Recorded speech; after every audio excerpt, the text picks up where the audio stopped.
इस लेक्चर में हम सेस और सरचार्ज के बारे में पढ़ेंगे। ये रिसेंटली न्यूज़ में क्यों थे सेस और सरचार्ज?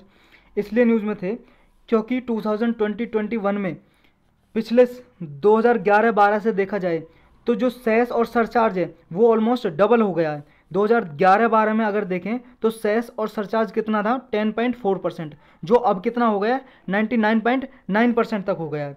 तो ये क्या है, जो फ्रांस कमीशन था 15th फ्रांस कमीशन, उसने हायर रिकमेंड किया था जी, हायर ग्रांटी नेट दी जाए स्टेट्स को और टैक्स डिवोल्यूशन कम किया जाए लोअर।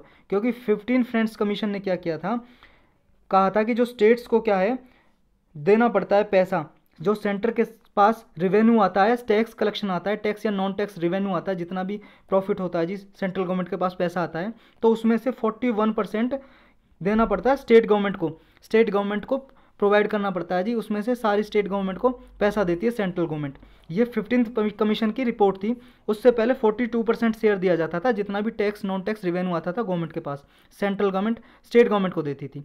लेकिन जब से जम्मू कश्मीर का स्टेट गवर्नमेंट से स्टेटस हटाया तो अब 41% दिया जाता है। तो अब ये सेस और सरचार्ज होते क्या हैं, इसके बारे में डिटेल से देखते हैं। सेस क्या होता है? सेस क्या होता है जी, एक टैक्स ही होता है जो किस पे लिया जाता है, लेविड और collected by the government for the development और welfare of a particular service और सेक्टर। ये क्या किया जाता है, किसी पर्टिकुलर सेक्टर को डेवलप करने के लिए, डेवलपमेंट के लिए एक टैक्स लगा दिया जाता है, जैसे टैक्स ऑन टैक्स लगा दिया जी। मान लो एजुकेशन के लिए टैक्स लगा दिया, इनकम टैक्स पे लगा दिया, या इनडायरेक्ट टैक्स पे लगा दिया। मान लो आप कोई टैबलेट वगैरह खरीद रहे हो, उस पर भी टैक्स लगा दिया, या फिर आप कहीं से कोई सामान खरीद रहे हो, कपड़े वगैरह खरीद रहे हो, उस पर गवर्नमेंट क्या टैक्स लगा देगी, एक्स्ट्रा टैक्स पे टैक्स ऑन टैक्स लगा देगी। मान लो 0.01% लगा दिया कि ये एजुकेशन सेस है, कि जितना भी इससे क्या टैक्स आएगा गवर्नमेंट एजुकेशन पे ही खर्च करेगी, किसी और पे खर्च नहीं कर सकती, ये याद रखना है। तो ये क्या है, डायरेक्ट टैक्स और इनडायरेक्ट टैक्स दोनों पे लगाया जा सकता है। Charge over and above direct and indirect tax, जो आप टैक्स देते हो उस टैक्स के ऊपर भी टैक्स लगा देती है गवर्नमेंट, उसे ही सेस बोलते हैं। पर्टिकुलर सेक्टर के लिए लगाया जाता है उसको डेवलप करने के लिए। तो जितना भी टैक्स क्या किया जाता है, जितना भी कलेक्टेड किया जाता है, उसे डाइवर्टेड नहीं किया जा सकता किसी और पर्पज़ के लिए। अगर मान लो स्वच्छता के लिए सेस लिया है, सैनिटेशन के लिए टैक्स लिया है, तो सैनिटेशन पे ही खर्च होगा। एजुकेशन के लिए लिया तो एजुकेशन पे ही वो सारा पैसा खर्च होगा। और ये क्या है, परमानेंट नहीं होता, कोई परमानेंट सोर्स ऑफ रेवेन्यू नहीं होता गवर्नमेंट का। ये पर्टिकुलर टाइम के लिए होता है, पर्पज के लिए। जब पर्पज फुलफिल्ड होता जाता है इसे डिसकंटिन्यू कर देते हैं। मान लो एजुकेशन के लिए सेस लगा है कि सारी कंट्री में एजुकेशन 100% करनी हो, जब 100% हो गई वो सारा पैसा क्या है कलेक्ट किया, एजुकेशन पे खर्च कर दिया और 100% एजुकेशन अचीव कर ली, तो ये सेस हटा देगी गवर्नमेंट। ऐसे लगाया जाता है, मतलब जब भी पर्पज फुलफिल हो जाता है हटा देती है।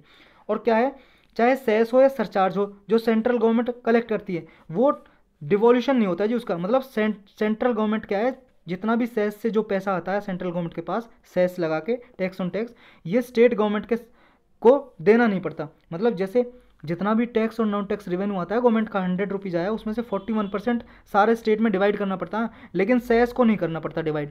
सेस अपने पास ही रखता है सेंट्रल गवर्नमेंट, और जिसकी भी पर्पज़ के लिए लिया उसी पे खर्च करता है। जैसे सेस हो गया जी, एजुकेशन सेस लगाया जाता है, या फिर स्वच्छता भारत के सेस, या कृषि कल्याण सेस लगाया जाता है। अब जितने भी ये सेस लगाए जाते हैं ये कृषि के लिए लगाया जा रहा है, तो कृषि पे, एग्रीकल्चर से रिलेटेड ही खर्चा होगा जी, उसी पे खर्चा होगा। अब पढ़ते हैं जी सरचार्ज क्या होता है। सरचार्ज भी एक एडिशनल चार्ज होता है जी, टैक्स होता है, टैक्स ऑन टैक्स ही।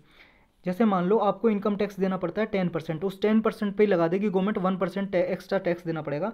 ये उस पर लगाया जाता है जब किसी पर्टिकुलर आदमी की इनकम पर्टिकुलर से ज़्यादा हो, पर्टिकुलर अमाउंट से ज़्यादा हो। मान लो 1 करोड़ से ज़्यादा इनकम है या 10 करोड़ से ज़्यादा इनकम है, तो उन पर टैक्स लगाया जाता है, सरचार्ज लगाया जाता है। ये क्या है, ये जैसे सेस होता है, अनलाइक ए सेस तो नॉन परमानेंट होता है, मतलब कि जब उसका टारगेट जितने साल के लिए लगाया गया, टारगेट पूरा हो गया, हटा लिया जाता है। लेकिन ये जनरली जो टेम्परेरी नहीं होता, ये होता है जी परमानेंट इन नेचर होता है। जो सेस होता है वो तो टेम्परेरी होता है, ये सरचार्ज परमानेंट होता है, मतलब लगा ही रहता है उस पर। मान लो जिसकी इनकम 10 करोड़ से ज़्यादा है जी, उसे देना ही देना पड़ेगा, हर साल ज़िंदगी भर देना ही पड़ेगा।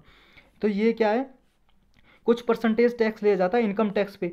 मान लो इनकम टैक्स देना है जी इसको इस साल में, तब उसे टैक्स सरचार्ज भी देना पड़ेगा। लेकिन अगर in case no tax is due for a financial year then no surcharge is levied. मान लो इस साल का कोई टैक्स नहीं देना जी उसे, तो उसे फिर सरचार्ज भी नहीं देना पड़ेगा।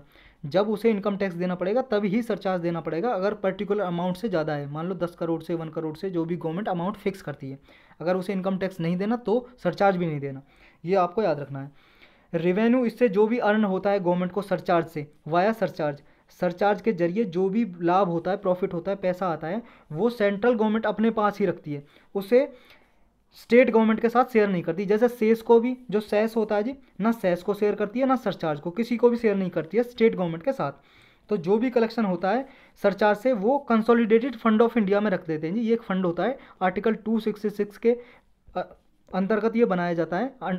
यह हमारे कॉन्स्टिट्यूशन में आर्टिकल दिया हुआ है 266, 266, उसके अंतर्गत ये एक फंड है जी, कंसोलिडेटेड फंड ऑफ इंडिया। जितना भी टैक्स, नॉन टैक्स रेवेन्यू आता है गवर्नमेंट का, इसमें जमा कर देते हैं। जो सरचार्ज आता है इसको भी कंसोलिडेट फंड ऑफ इंडिया में जमा कर देते हैं। लेकिन जो सेस है वो याद रखना, सेस अगर एजुकेशन के लिए लिया गया तो एजुकेशन पे खर्च होगा, वो और किसी के लिए खर्च नहीं होगा। तो यही था जिस लेक्चर में। अब मिलेंगे किसी और लेक्चर में किसी और टॉपिक के साथ, तब तक के लिए इंतज़ार।